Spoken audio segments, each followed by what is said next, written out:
On the corner of 7th Avenue and 18th Street in Ybor City stands a building unlike any other in Tampa. Its grand columns and palatial architecture speak of another time, another world, a world that immigrants carried with them across the Atlantic, holding tight to dreams of something better. This is L'Unione Italiana, the Italian club. For more than 130 years, it has stood as a monument to the courage, perseverance, and community spirit of Tampa's Italian immigrants and the generations who followed them. In the late 1880s, Italians began arriving in Tampa. Most came from Sicily, from villages where opportunity had grown scarce and the future looked dim. They heard of a place in Florida where cigar factories were booming, where a man could find work, where a family could build a life. They settled in Ybor City, a neighborhood already alive with Spanish and Cuban immigrants. The air smelled of tobacco, the streets bustled with workers, and everywhere, multiple languages mingled together. The cigar factories were the beating heart of this community. Men and women sat at long tables, rolling cigars by hand, while lectores, readers, sat elevated on platforms, reading newspapers, novels, and political treatises aloud to pass the hours. It was a unique tradition that kept workers informed and connected to the wider world. But life was hard. When a worker fell ill, there was no safety net. When a family lost its breadwinner, there was no one to turn to. The Italian immigrants looked to the Spanish community, who had already formed El Centro Español in 1891, Tampa's first mutual aid society, and saw a model worth following. On April 4, 1894, 116 Italians came together, joined by 8 Spaniards from Centro Español, who believed in their cause and founded L'Unione Italiana. Their first president was Bartolomeo Filogamo, a Sicilian who had arrived in Tampa by way of New Orleans. The club's mission was simple but revolutionary. Members would pay dues, and in return, they would receive medical care, financial support in times of crisis, and a community that would stand beside them no matter what. It was one of America's first HMOs, decades before the term even existed. By 1911, the club had grown so much that they needed their own home. Under the leadership of Philip Licata, a dynamic young immigrant who had arrived in Tampa at age 14, the club broke ground on their first 3-story clubhouse at 1724 7th Avenue. The building opened on October 11, 1912, with a 3-day celebration that brought the community together. Built at a cost of $60,000, it represented the collective dreams of 900 club members. That same year, membership skyrocketed to 600, and a grand picnic was held at DeSoto Park in Palmetto Beach to celebrate.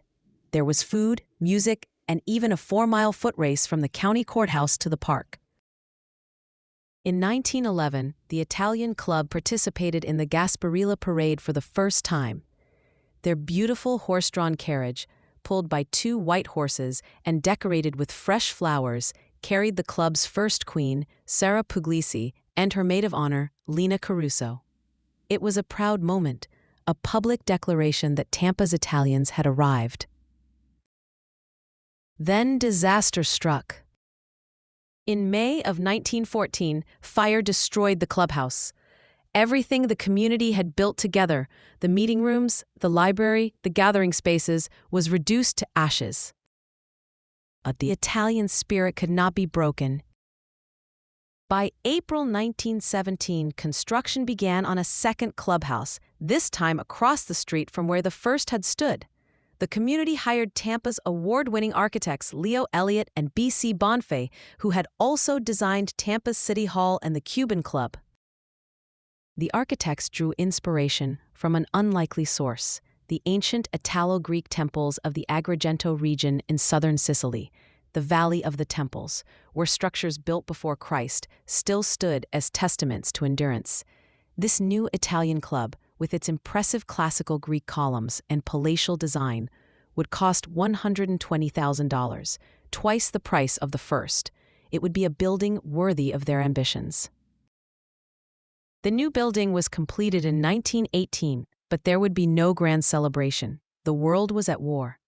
On May 24, 1918, President Woodrow Wilson declared Italian Day USA to honor Italy's alliance with America in World War I.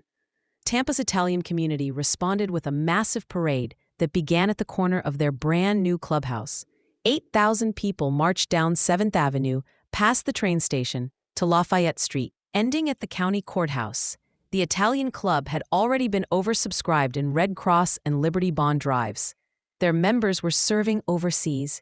This was their way of showing that they were not just Italians, they were Americans. Then came devastating news. The USS Tampa was torpedoed near Wales, England.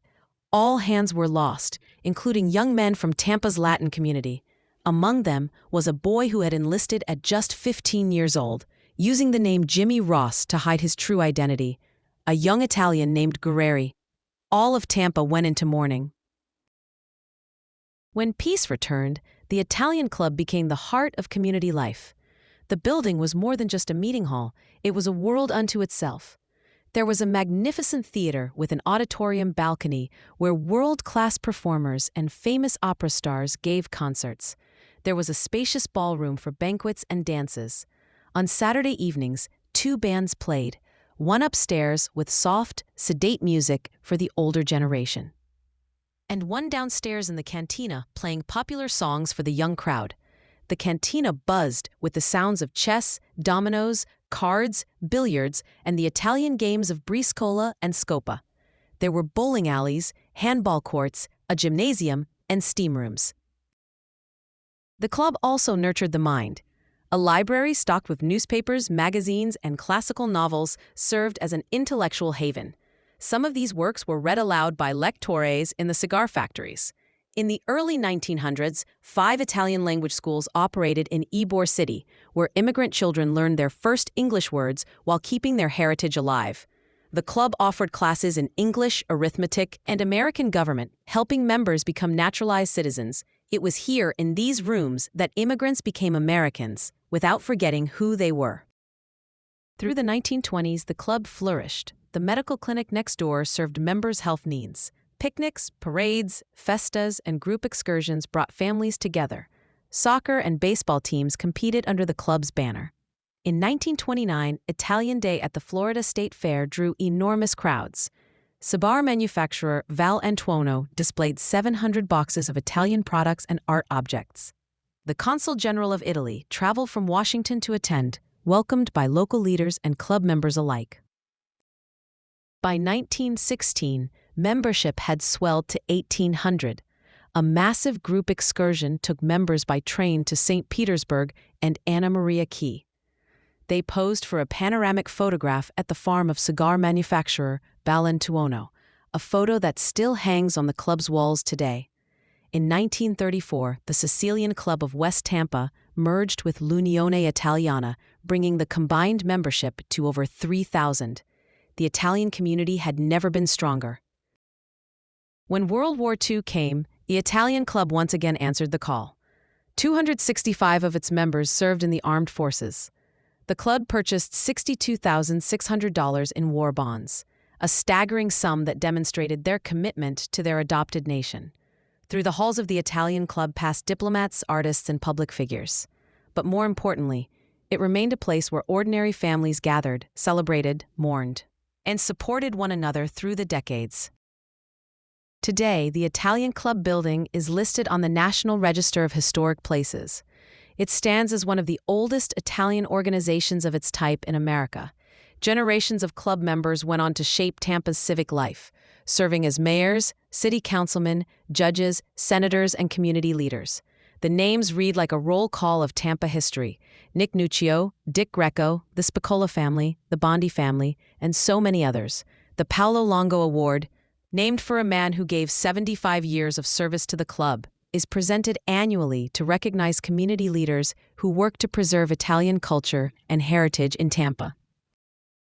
For more than a century, L'Unione Italiana has preserved the colorful spirit of Italy while contributing to the fabric of American life. Through its halls have passed immigrants and their children, artists and diplomats, ordinary workers and extraordinary leaders. The Italian Club is more than a building. It is a testament to what people can accomplish when they come together, bound by shared heritage, united by common purpose. and strengthened by the belief that a better life is always possible, is the story of L'Unione Italiana. This is the story of Tampa.